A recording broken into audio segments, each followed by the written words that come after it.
Sigab na naman. Sigab na naman mag-pro. Hindi ata magpo-pro ata si Gab eh. Pero malakas siya mag-carry actually. Baka magsasali sila kunyari mga tournament pa rin. Pero yung magpo-full time ano, pro, di ata kaya yan. Usually sasali-sali lang.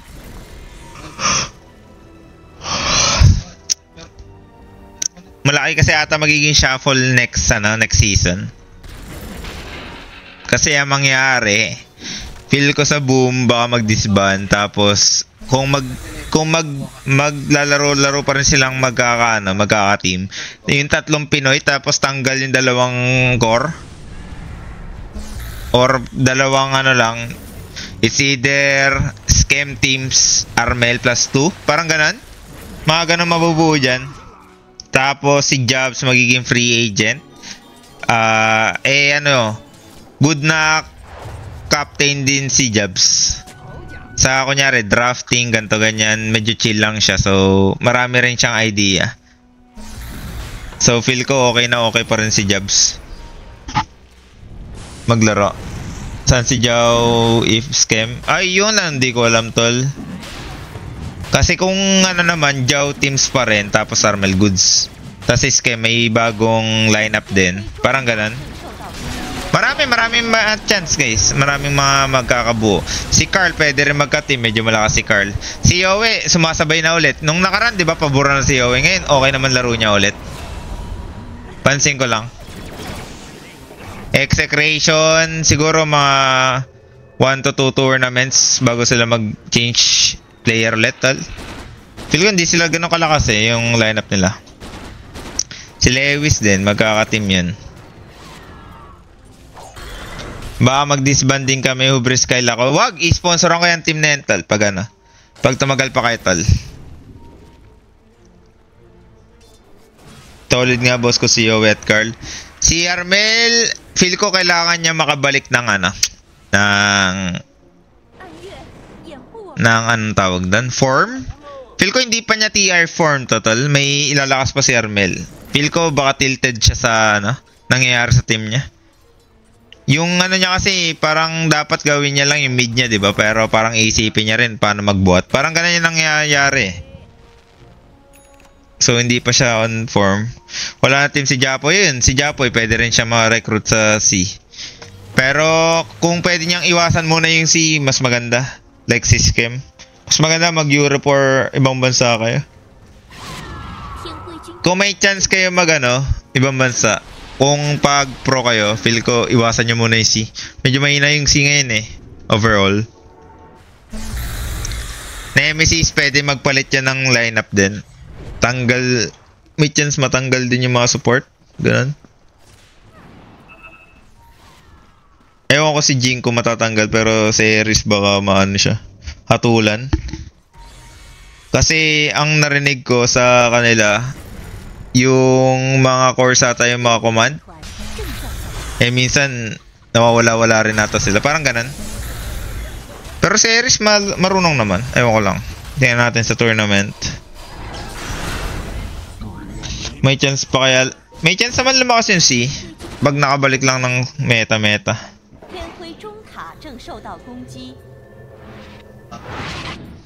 Mabot na ako ng 13 hours. Di pa naman? Nanonood lang ako. Ikaw? Ito ka na? Di pa? Tapusin ka na? Sige. Ikaw boss ko na balak mo. Wala pa akong balak tal legit. Pag na 2-0 love. Pero baka yung game 3 di ka na panoorin, if ever. May bago kayong team. Wala pa, Kobe Works. At the moment.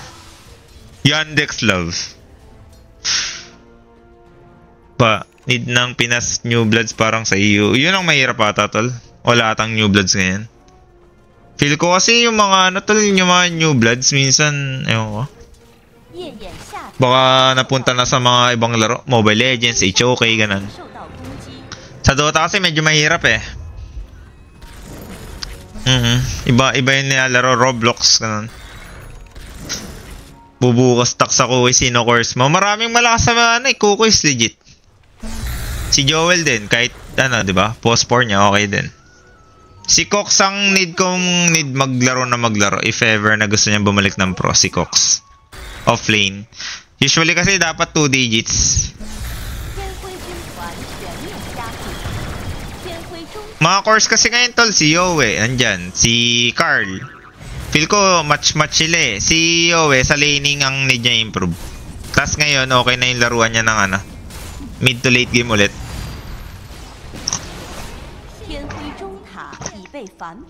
Gabi Post 1, ano siya? Malakas sa laning. Tapos mid yung ano niya, yung playstyle niya greedy, kaya feel ko swak sa carry si Gab kaysa sa offlane. Kasi kung offlane si Gab, kailangan space creator na carry yung kailangan nila. Kasi Beastmaster na yung mga bumubuhat ganun. Si Gohan, di ko alam kung malakas si Gohan ngayon eh. Parang average. Wala sa top 4, ganun, top 3. Si Palos kasi, nung nakaraan, parang ano siya, isa sa mga malakas talaga. Top 3 si Palos. Ewan ko ngayon. Baka marami iniisip. Mga utang-utang, ganun. Si Akashi, di ko alam eh. Ang ano ko kay Akashi, yung sa LAN, ewan ko kung ano siya, perform. Nung nakaraan kasi choker siya sa Talon. May time na ganun. Nag-choke. Si Natsumi, malakas siya early. Tapos may time kasi na hard carry meta. Pero yung ano niya, yung kunyari mga mover ni Natsumi, like panalan lane tapos ano, medyo meta niya ngayon eh. Feel ko okay rin mag-carry si Natsumi. Sobra aggressive, kumbaga ganun. Si Nico naman, magaling ata si Nico, putang ina, wag lang pagsasaltahin yun, putang ina. Sakit sa ulo talaga nung hype na yun.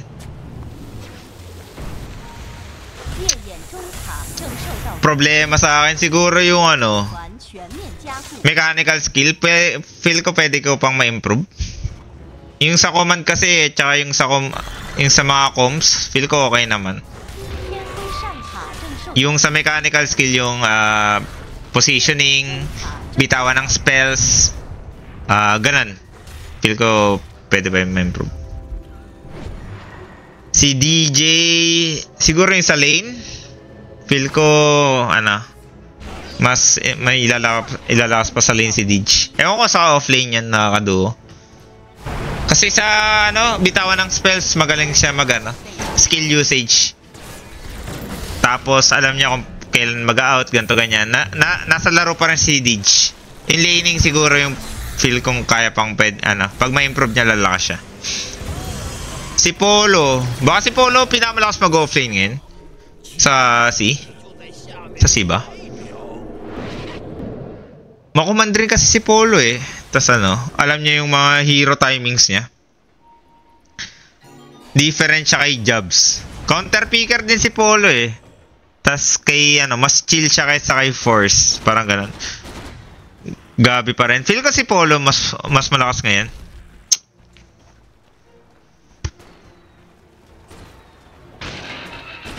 Yung actually mga course ng Nemesis malakas ata. Si Mac, ewan ko, nantitrip kasi sa MMR yun eh. Kaya di ko masyadong ano eh. Si Akashi nakampi ko, malatindi rin. Walang Prodigy tol eh. Si Mipet sa Tetris tol, pwede makahatak. Wala na masyado. Kaya maraming ano guys, pwede mag-change siya no? Sa Southeast Asia ano, next year. Kasi 'di ba sa performance ng Boom parang ano, di ganun ka lupet, 'di ba? Sa mga LAN, sa mga LAN. Sa C naman syempre number 1, number 2, number 3 sila. So, ayun, feel ko change player din to. Ganun kasi minsan guys, 'di ba? Minsan sa ano, pag new season parang gusto mo makalaro to, pero pag nakasama mga ilang months, minsan gusto mong palitan, ganto ganyan. Masayo mo sa Talon. Okay naman. Okay naman yung mga teammates ko actually guys. Sobrang chill lang. Tapos yung ano, overall goods guys. Good run naman kami actually. Parang sa C, parang kami nga yung palag-palag eh. Like international at saka yung ano. Siguro nag-choke kami sa TI qualifiers, pero overall feel ko okay naman. Okay laro namin.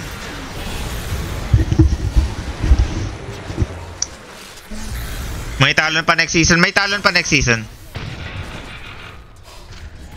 Mutual agreement naman kami guys ng talon. Si Teams, sobrang aggressive ni Teams guys. Kaya feel ko ano lang. Yung mid. Usually yung ano parang kunyari.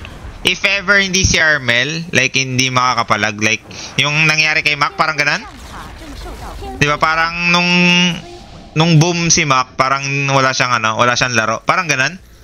Tas nung si Armel medyo balance lang. Pero ewan ko kung magandang ano yun. Kasi 'di ba? Instead na pa-aggressive lang lagi yung galaw nila Teams, parang ganun. Iba magmapa yan eh.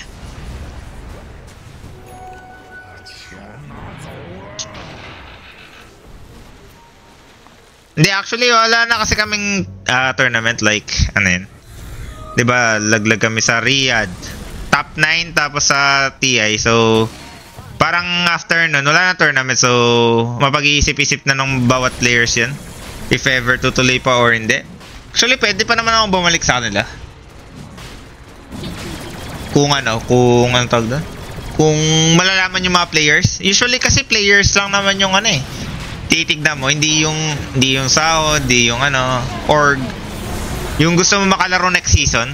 Usually ano yan eh. Ko-commit mo ng 3 months, 6 months or ano yun, di ba?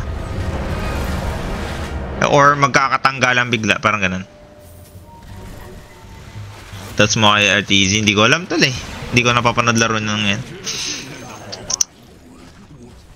Nagaw yung ano. Hindi ko nabasa. Ay, hindi ko nakita yung steal. Kinginan nyo kasi puro kayo tanong. Gago kayo. Okay pa ba si Carl? Si Carl malakas tol. Yung ano lang siguro kay Carl. Feel ko na-fix na niya yung sa ano. Yung madaling mamatay. Ano siya, dominating lagi mag-mid. Kaya okay yata si Carl ulit maglaro. Yung kampi ko kasi siya, malakas talaga siya eh. Siguro ngayon bumabalik na siya.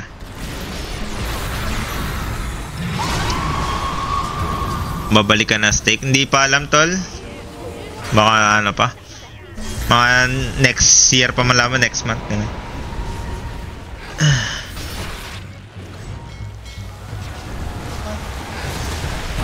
Gago Gigi. Parang na boom dito tal. Carl o Yowe. Magkaiba sila ng strength eh, actually. Yung kay Carl, medyo mas greedy siya kay Yowe. Si Yowe naman, ang ano niya is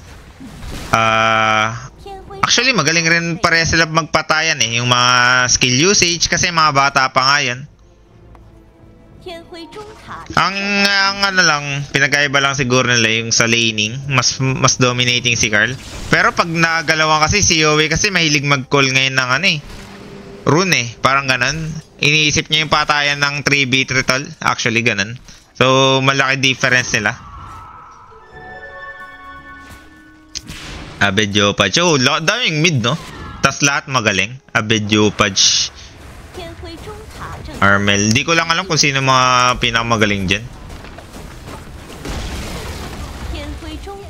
Okay pa ba bumuo ng Pinoy, 5 Pinoy? Di ko lang sure tol. Kahit sa ulo eh, pag 5 Pinoy tol, dami sinasabi actually. Kasi pag, kunyari English, di ba?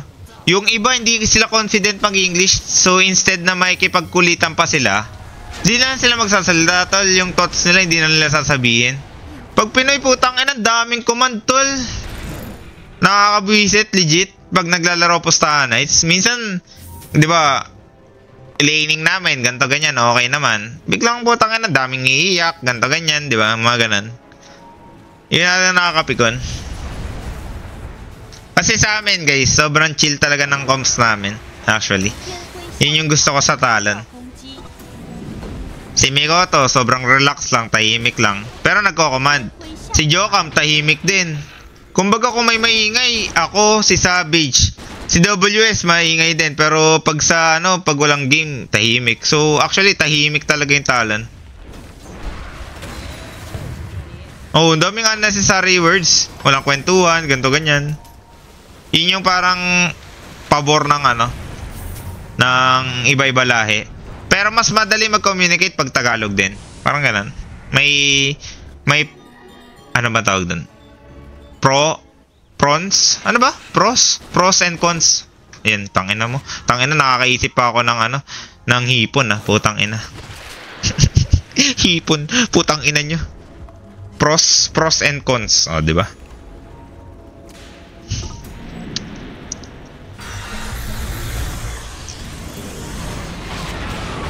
Ba't umalit katalan? Wala yan guys, bawal sabihin. Confidential. Kapag Pinoy kasi guys, di ba? Putong ano, dami talagang kwento, daming ano, daming cheche bureche, ganun.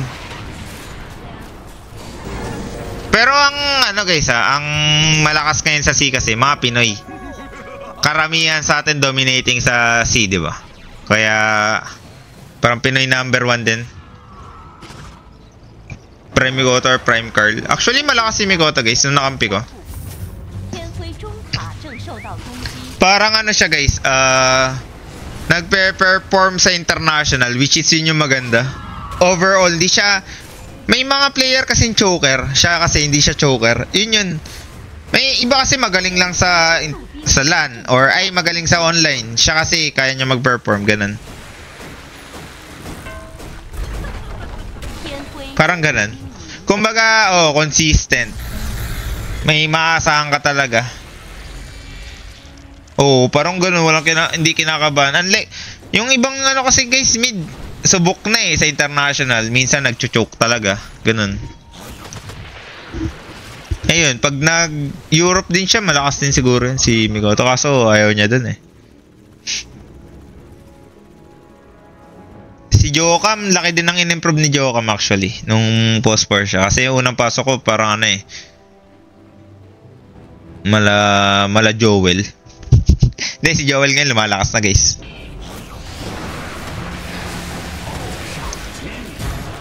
WS ka na Ayun pa yan maglaro Wait, 14k advantage yung boom. 12-19 yung score.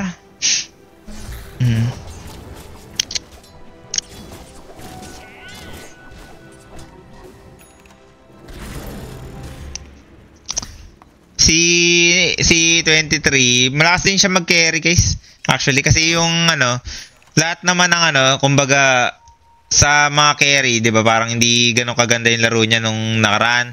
Pero siya pa rin parang pinaka the best carry nung sa C. Parang ganoon. Yun yung tingin ko Kumbaga nag-choke sa TI pero ano, siya pa rin yung parang magpe-perform sa kunyari sa mga LAN. Yung kasi yung problema guys pag hindi ka nag-perform din sa LAN, kunyari nag-qualify ka, tapos last place ka lang din. So, baliwala lang din yun. Hindi, kumbaga kung player ka dun sa tournament na hindi ka rin mag-enjoy or hindi ka rin matutuwa. Parang hindi nakaka-proud, kumbaga ganun. Si Gabi guys, sobrang lakas actually, mag-carry the moment. Si Force malakas din. Kailangan lang kay Force, puta, takpan yung bibig. Pukin ang inang player yan. Kumbaga, isang taon mo makasama yung puta, promise, mapapa-mental health ka talaga. Kailangan mo ipa-legit check na yung mental mo. Grabe. Hindi na healthy ganun.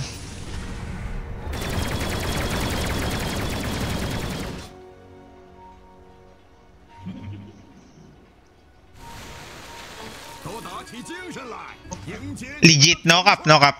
Puta, kailangan lang talpakan ng ano yun, ng busal tol, lalakas yun. Yun yung plus 50 ano natin, stats. Pag nagbusal yun JG, feel ko kakaiba kasi talaga bibig. Tangina kanina tol, kampi ko siya. Puta, Dawnbreaker na hero niya. Actually, Axe game to. Putang ina, grabe. Pinag-Dawnbreaker ako, tas nung pinik yung Luna. Ay, pangit tata yung ano, Dawn 5. Ano na, pukin lang nga sinisira yung ano tol, drop, grabe. Gabi, Carl, Force, DJ ko, may pag-asa pa. Di ko lang sure tol kung ano, ang tawag doon. Yung Gabi, Carl kasi tol, di ko alam kung Orbipec. Di ko lang alam kung Orbipec yan.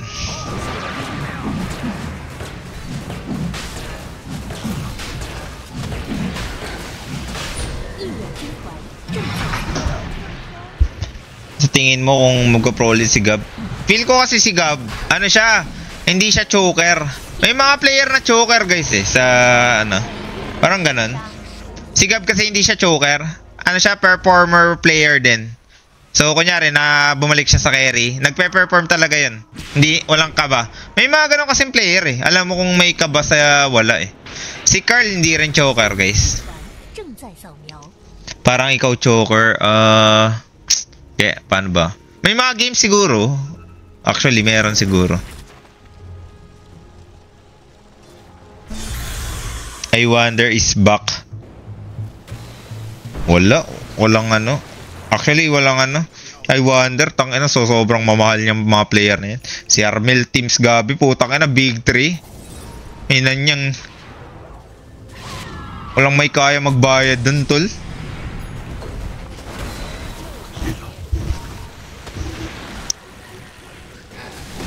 Thoughts mo sa Prime Raven? Offlane niya ngayon. Medyo okay. Kakalaro niya ng Steam game yun, guys. Yun yung pampalakas niya, guys. Tingin lang yan. Nagiging pass-hands, tol.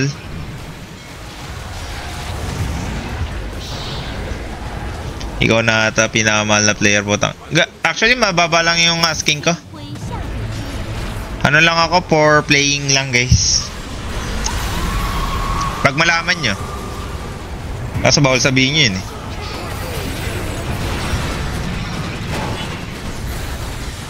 Sino goat mo sa Dota? Hindi ko alam, tol. Gogo Rampage. Oo nga, kaya pala nanalo na Nemesis dito. Imposible manalo na Nemesis, tol eh. Kaya pala nanalo, Yandex. Proud na proud po si Akashi. Putang ina pala na ito. Oy, tangay na niya, kupal kayo. Wait lang, sino ba nalaglag na team kanina? Snow Rui. Yakult bro. Laglag agad, tol. XG pala pumasok. Eto, XG at saka boom. Bukas magpapaalam na ata.